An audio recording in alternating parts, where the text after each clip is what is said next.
It's basically a support program for composers.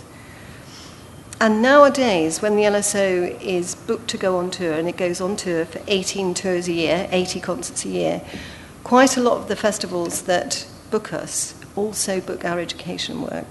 So one of our unique things, the things that makes LSO special, is the added educational work. Recent example of that would be the Aix-en-Provence Festival. We go every year now. We're on a 4-year contract with them, and the last year, which was the first year we went, we did a community opera, we set up a youth orchestra, we set up a female composers group, most of which hasn't been done in France before. It's relatively new. In the UK, education programs are quite developed. This one's been going for 21 years.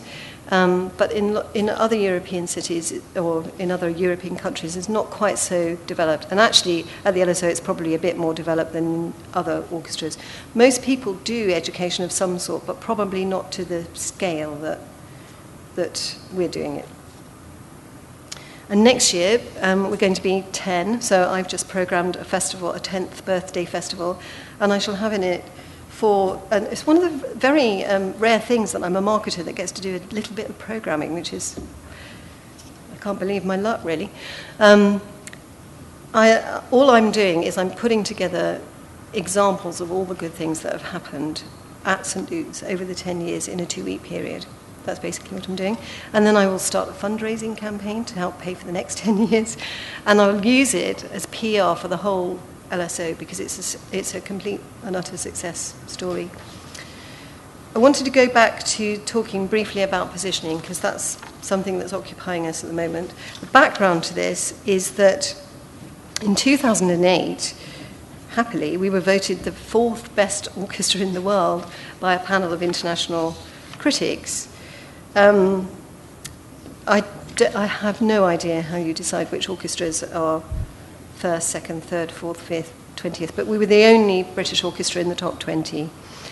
And the ones that were above us were really fantastic orchestras. So we felt quite privileged to be in that position. But that's not recognised within London. So whereas an international group of music critics, people who know what they're talking about internationally, might say that about the LSO, in London you can be at an orchestral concert and think that you're at a different one. So sometimes we do exit research at concerts, and people will say, which orchestra did you see tonight? And they might be at the Philharmonia and say London Symphony Orchestra. So it's not really working for us. And in terms of funding, we want to be able to distinguish ourselves from our competitive set. Funding both from public purse, but also from corporate sponsors and from individuals.